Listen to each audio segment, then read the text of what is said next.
Shalom Bapak Ibu Saudaraku. Kita bersyukur Tuhan pertemukan kita di Jumat pagi ini. Mari kita yang bersyukur, kita bawa kesediaan kita untuk menerima firman Allah lewat bacaan Alkitab serta pemberitaan dan perenungannya. Mari saudaraku, kita awali dengan doa agar kita dituntun oleh Roh Kudus. Kita berdoa. Tuhan Yesus, terima kasih Engkau hadirkan kami di hari yang baru ini. Ini adalah anugerah besar dari Tuhan untuk kami. Berkenan Engkau berkati kami, agar ketika kami memasuki hari ini, lewat karya diri kami tetap menjadi orang-orang yang mempermuliakan nama-Mu. Sehingga dari sana kami akan tetap memperoleh berkat yang memampukan kami untuk terus memuji memuliakan Engkau di dalam kehidupan kami, agar kami tetap hidup, karena Allah yang kami puji adalah Allah yang hidup. Untuk apa yang kami minta ini Tuhan, berfirmanlah, karena kami sedia mendengarkannya. Demi Yesus Tuhan kami. Amin.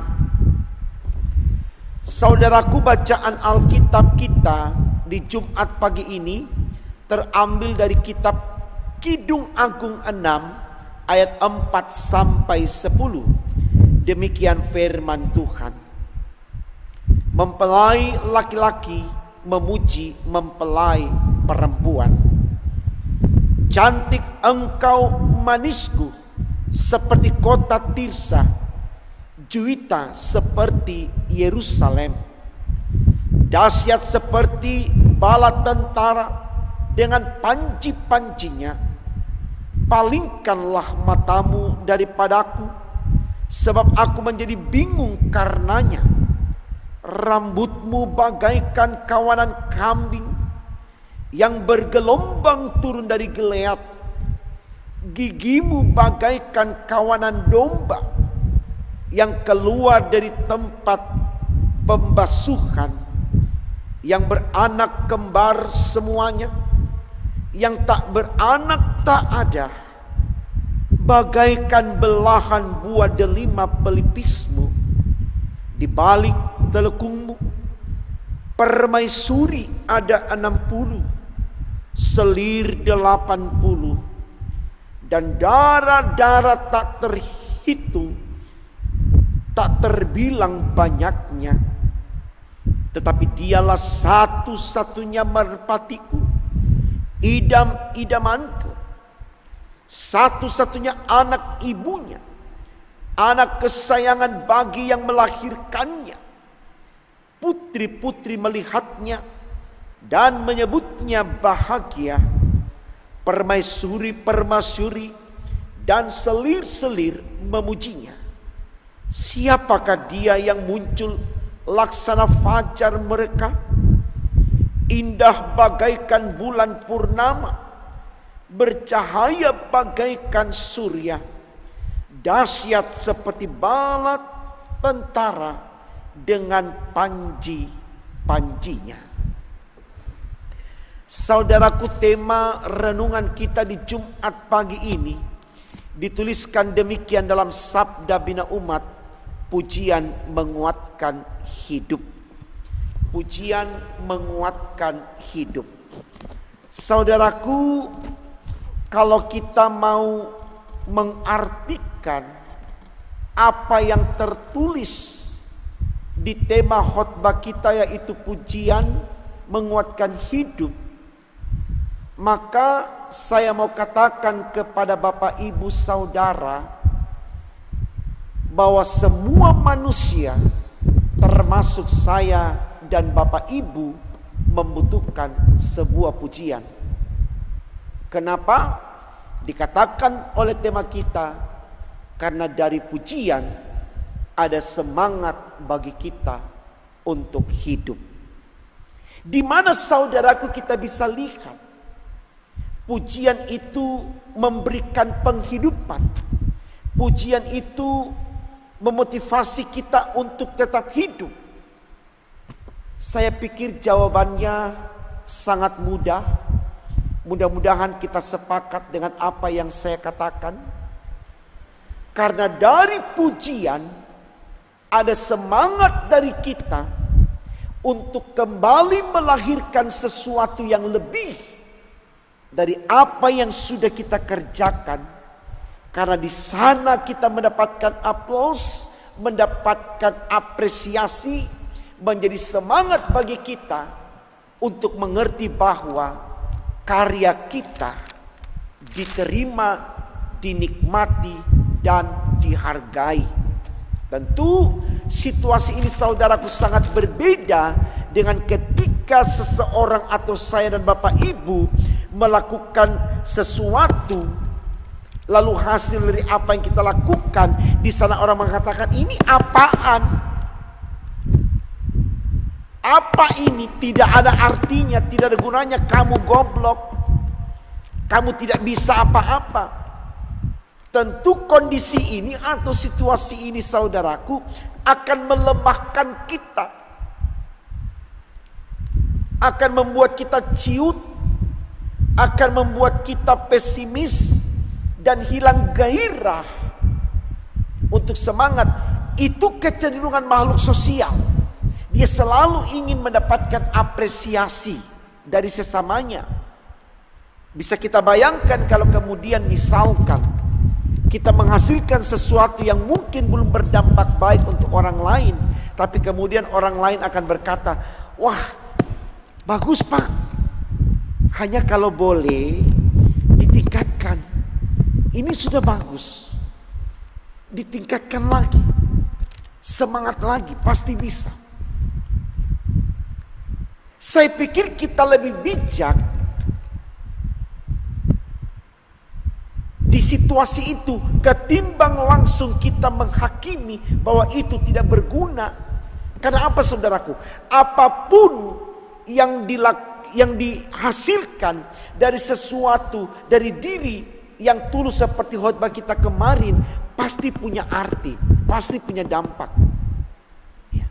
Tidak ada yang kebetulan yang Tuhan buat dalam hidup ini.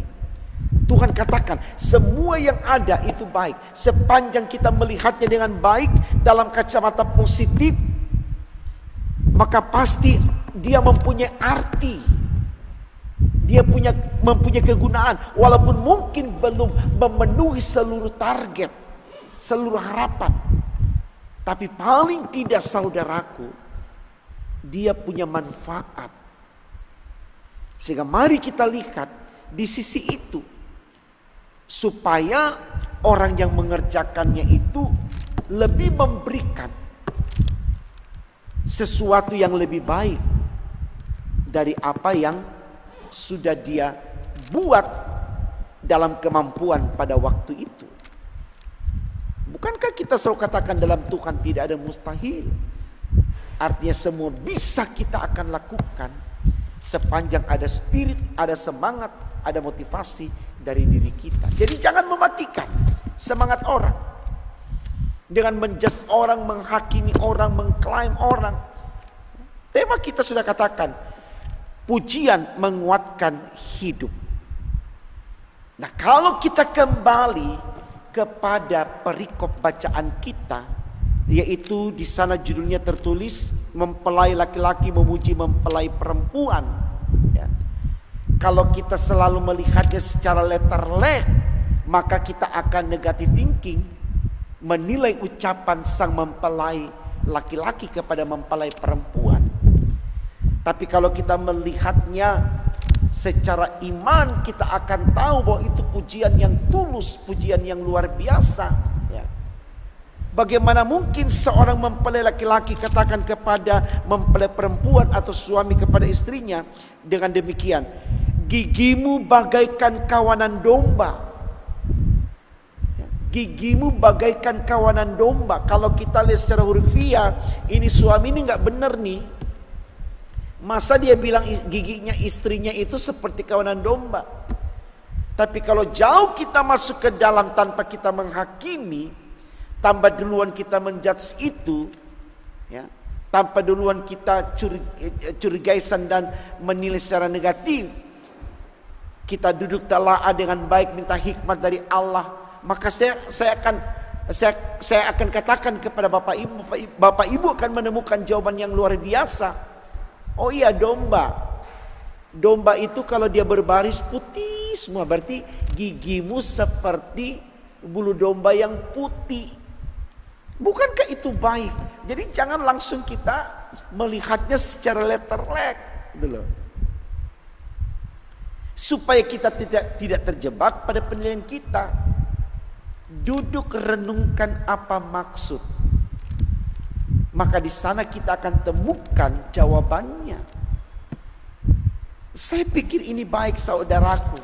Karena terlalu sering dalam hidup ini kita cepat sekali menilai orang dari apa yang ada pada orang, tanpa kita mau belajar, cari tahu kenapa dia melakukan itu, kenapa hanya sebatas itu kemampuan dia, dan seterusnya.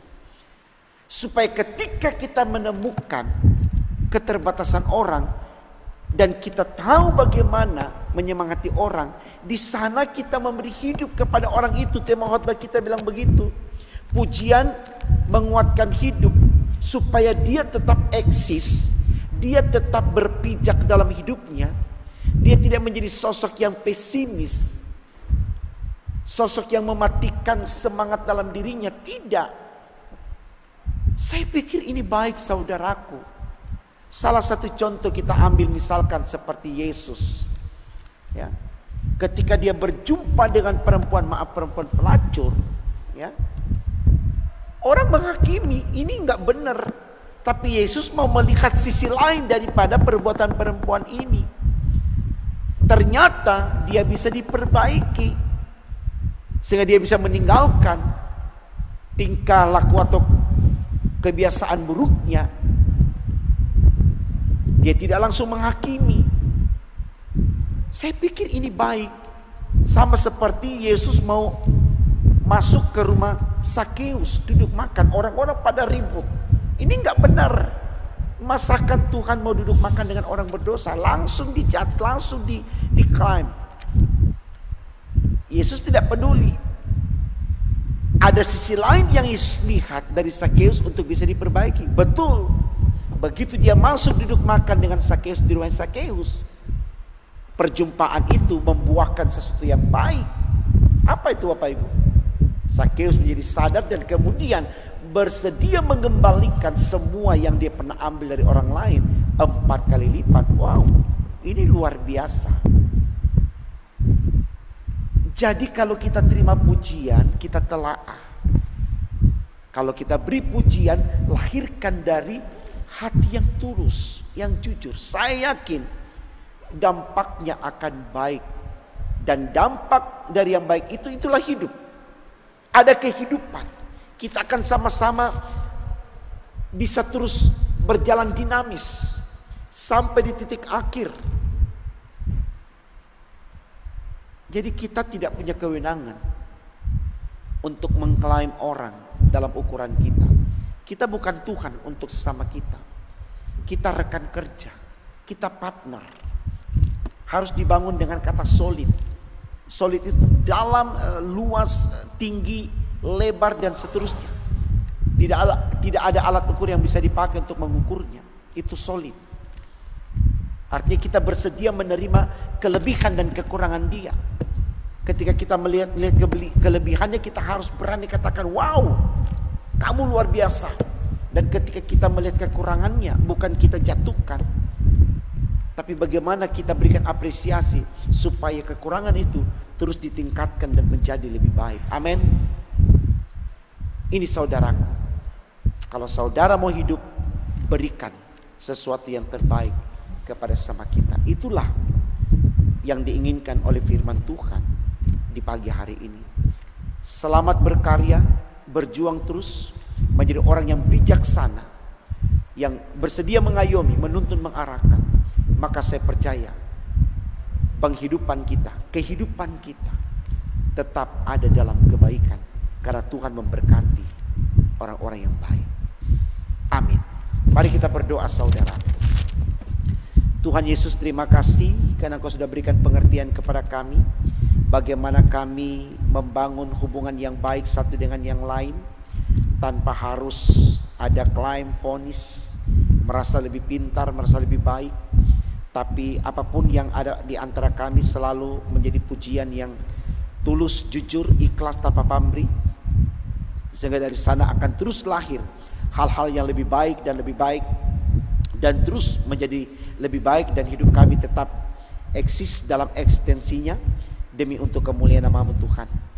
Ajarkan kami untuk merendah di hadapan orang lain sehingga kami berani mengakui kelebihan dan kekurangan orang lain demi untuk kemuliaan nama-Mu.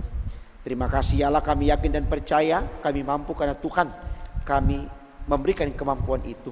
Karena itu biarkan kami terus mengandalkan Engkau dalam hidup kami demi untuk kemuliaan nama-Mu. Di dalam nama Tuhan Yesus kami sudah berdoa kepada Bapa di sorga. Haleluya. Amin.